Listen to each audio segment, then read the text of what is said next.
Hi guys, and welcome back to a brand new Premier League prediction video.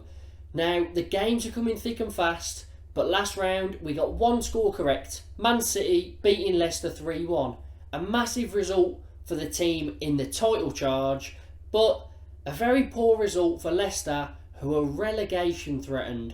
Who would have thought that at the start of the season? Definitely not me. I thought a mid-table finish would be about where Leicester were, but they've had an awful time. Brendan Rodgers is now gone, and it's another important game for them and a lot of teams in this league, as everything is still to play for. Now, before we get into my predictions, make sure that you're hitting that like button. Let's try and get 5 likes on this video, and subscribe if you're new. Or if you check into my videos weekly and you're not yet subscribed, but you still come here every week, then hit that subscribe button. What are you waiting for?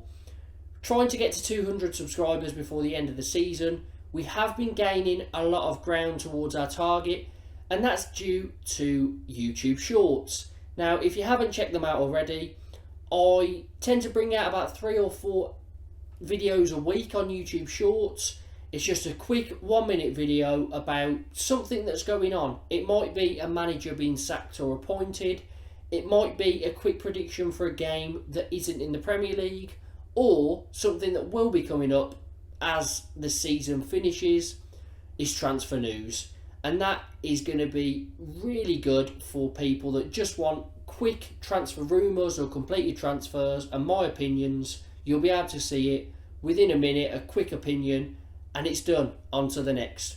So I think next season we will be pushing a lot harder. There's some new ideas for the channel that I am waiting, and I'm excited to be integrating into the channel. But let's focus on this season. There's still a lot to do. So let's get into my predictions. And we start off with Friday night's game, Arsenal against the Saints. Top versus bottom. Will there be a shock here? I'm sorry, Saints fans, but I don't think there will. Now, Southampton were actually the first team to take any points from Arsenal this season, with a draw earlier on in the season. But I can't see much happening here. Arsenal are going to want to really pick up the pace again, because they've won so many games in a row. But their last two, a 2-2 draw with Liverpool and a 2-2 draw with West Ham.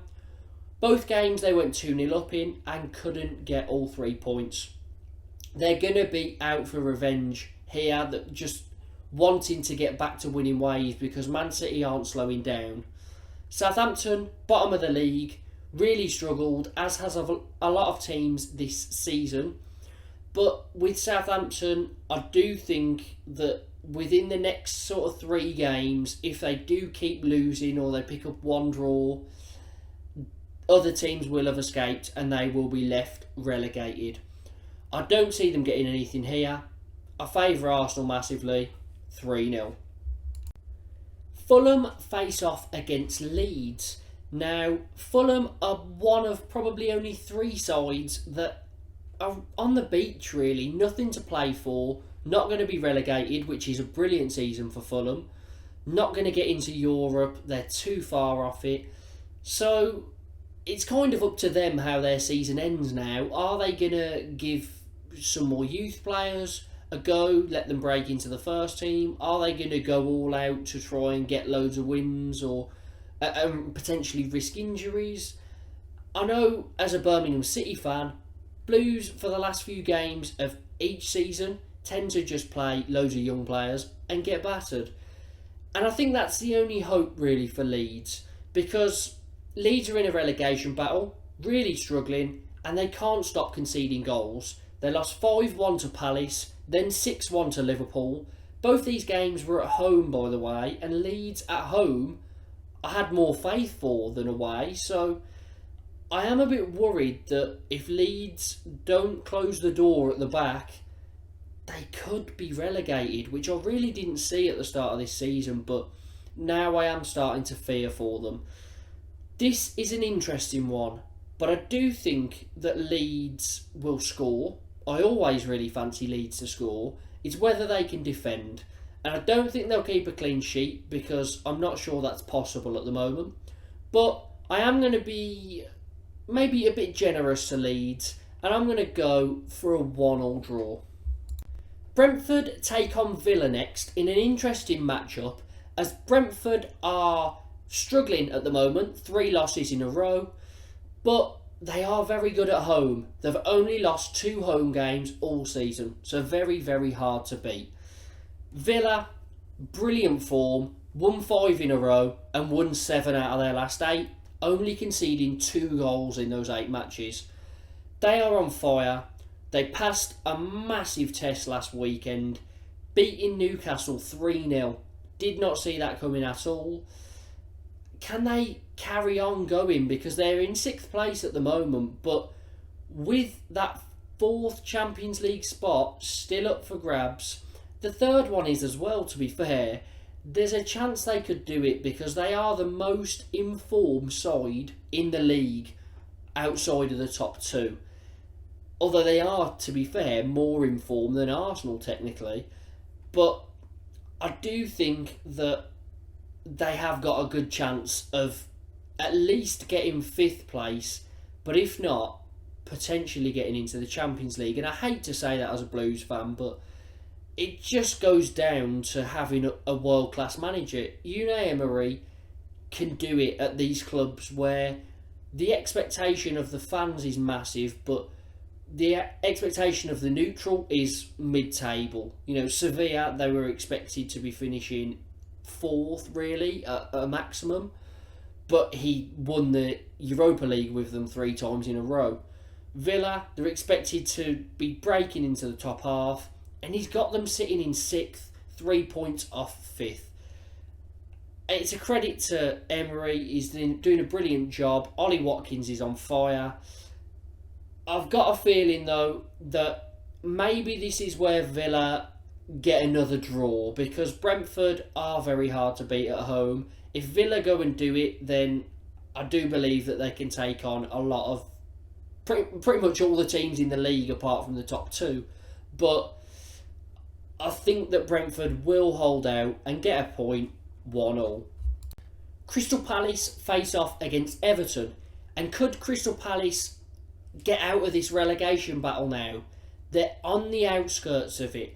Roy Hodgins came in, won 3 games in a row, beat important teams, Leeds, Leicester and Southampton. So 3 teams all down there as well. But Palace, if they get a win here, they will be 12 points above the relegation zone with only 6 games left. So you'd have to say that they'd be safe with so many teams between them.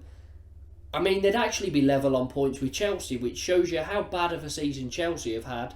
But it would mean that Palace are safe. And Hodgins came in and did a very good job. Probably not going to be there next season because he's a short-term answer. But he will maintain Crystal Palace's Premier League status, which is all they really needed to get. Everton, no wins in 4. They've lost 2 games in a row. They lost to Fulham last time out 3-1.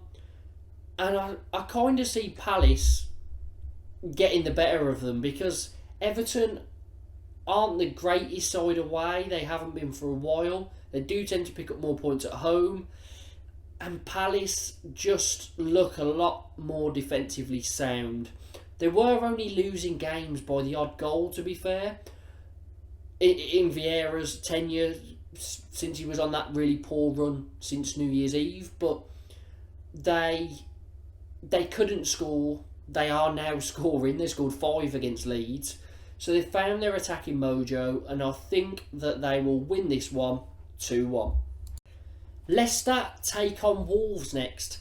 And Leicester lost 4 in a row, lost 8 out of 9. They are in awful form. They brought in Dean Smith as the manager. Now for me, that's not a short-term answer. He isn't a Sean Dyche or a Sam Allardyce. He's not that sort of manager that just comes in and keeps you up. He's not short-term, but he's also not a long-term appointment. I don't see Dean Smith as a project. I think if you wanted a long-term manager, there's plenty of better ones out there. So I didn't really understand the appointment of Dean Smith. And I don't think it does their survival hopes any good. To be honest, I probably think keeping Brendan Rodgers would have been better, even though they were in such poor form. So something must have happened there in the club because they weren't really prepared to get rid of Rodgers. They didn't have a plan, or a very good plan anyway. This might have been their plan, but it doesn't seem great.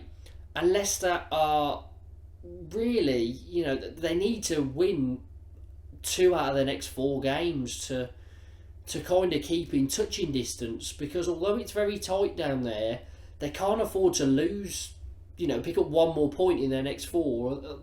It might be too late. They might already be gone. Wolves, 2 wins in a row, back to, good defence, a 1-0 and a 2-0, 2 clean sheets. And they're in a similar boat to Palace, where a win here could potentially take them 10 points clear of the relegation zone with only 6 games left. So you'd have to say a win would pretty much take Wolves to safety. And I do think that Wolves will get the job done and pile more misery and pressure on Leicester. Wolves to win 1-0. Next, Liverpool take on Forest. Now, Liverpool hadn't won in 4, 2 losses, then 2 draws, but an emphatic 6-1 victory away at Leeds at the weekend, getting some revenge on Leeds as well for beating them earlier on in the season, and keeping their European hopes alive. Now, Champions League, I think that ship has sailed for Liverpool. I think they would have to win every remaining game, or maybe only drop points in 1 in order to get a Champions League spot, and I don't think that's going to happen. So Liverpool are really hoping to get Europa League now.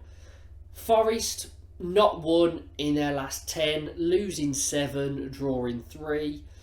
They are another side that is just in free fall. They're not picking up any wins at all, similar to Leicester and Southampton. And I do fear that Forest, they've spent a lot of money. I understand they had to because they got rid of a lot of players. It wasn't just, let's bring in loads and make our squad massive. There was a massive turnover within their squad and their changing room. But they are really, really struggling. They've got some good players there. And is Steve Cooper getting the best out of them? I'm not 100% sure. Now, he has to really stay in the job, and I understand that because what he did last season was incredible. But is he going to keep him in the Premier League? I'm not too sure. I think they could be... I think really they're one of 4 teams that could go down. For me, the relegation battle, there's 4 or 5 teams left in it, or there will be, and they are a strong contender to go down. So, Forest struggling, did beat Liverpool earlier in the season, but I think Liverpool at home will have a field day, really comfortable, 3-0 win. A massive match here in the fight for Premier League survival. Bournemouth take on West Ham. And both these sides, you'd have to say, if they were to win this game, they'd only be 1 win away from safety. So it's a massive game for both of them. Now, Bournemouth are in good form. 3 wins out of their last 4. Last time out, they beat Spurs 3-2 in a game that they fully deserved to win. The Premier League again tried to help Spurs out with a goal that should have been disallowed for Harry Kane being offside, but wasn't given. And then Bournemouth went and scored a really, really late winner in the dying moments of the game. And I was very happy for it because it would have been harsh if Bournemouth hadn't have got something out of that game or really won it. But they did. They're in good form. And I wrote them off at the start of the season. I thought they'd be bottom of the league on 20 odd points. They're on 33. So they're really doing well. Could they get to 40 and double what I thought? There's a big chance because they are very good at just staying in games, defending for their lives, hitting on the break. And yeah, it looks like they could be in for another season of Premier League football. West Ham are in good form. Last 5 games, they've only lost 1. So they're a lot harder to beat now, picking up a lot of useful points. And again, if they were to win this one and then win another, they're probably safe. Along with that, they just got through to the Europa Conference League semi-finals after beating Ghent over 2 legs. And again, it's a massive thing for them. You know, if they could go and win a European competition, one, it's massive for their fans to go and see that. And two, it guarantees European football next season after a pretty poor season. They'd be in the Europa League, so that would be massive for them. Can they go and do it? I'd quite like to see it, because I tend to back all the English teams in cup competitions, in Europe anyway, hoping that they can go the distance. And again, what a story it will be for those fans. So hopefully they can go and get the job done. But focusing on Premier League survival is more key. Maybe not for the fans, but for the club. They really need to stay in the Premier League, because the finances that you get are massive. How's this game going to go? I think it'll be a tight one. And to be honest, I favour Bournemouth. Now, I did put these predictions down on a piece of paper at the start of the week. After seeing West Ham in Europe, I do think that if West Ham won, I wouldn't be surprised at all. But I've just got a feeling that Bournemouth are going to just give it their everything and go and get a really important victory. So Bournemouth to win 2-1. And the final game is a massive one in the Champions League race. Newcastle up against Spurs. Now, Newcastle, very good form. 5 wins in a row. But last time out, they did have a bad day at the office. A 3-0 loss to Aston Villa, who were in brilliant form themselves. But Newcastle will want to forget that day and move ahead, recalibrate, and go again here, because they need to. They can't afford to lose this game, really. They need to be getting points, and a win would be absolutely massive in terms of their chances of getting a Champions League spot. Spurs are in inconsistent form, as they have been all season. I can't believe they're still 5th, to be honest. It kind of shows you how many teams are having strange seasons, because Spurs haven't been consistent at any period this season. Their last 6 games, 2 wins, 2 draws, 2 losses. They lost their last one 3-2 to relegation threatened Bournemouth. And anything is capable in a Spurs game. That's what I've learned from this season. You could think Spurs were going to win and they'd get battered on the pitch, but then they probably win the game when they get battered. They've got no culture, no style of football. They're absolutely boring to watch. They put everyone behind the ball pretty much. They're just a very boring club at the moment. And I bet all the Spurs fans are hoping that they can get their Pochettino days back, when they were actually a very entertaining team to watch. Newcastle, for me, go into this as favourites.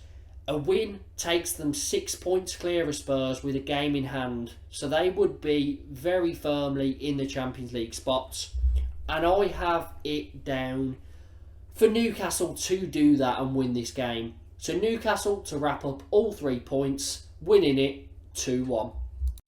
So those are my predictions for these Premier League fixtures. We are missing 2 fixtures because of the FA Cup semi-finals. Those games are Man United against Chelsea and Brighton against Man City.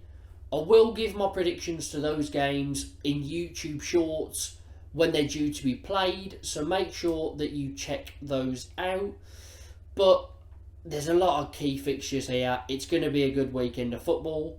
Make sure to hit the like button. Remember, we're trying to hit 5 likes on this one. Subscribe if you haven't already. And let's hope that we can get some scores right.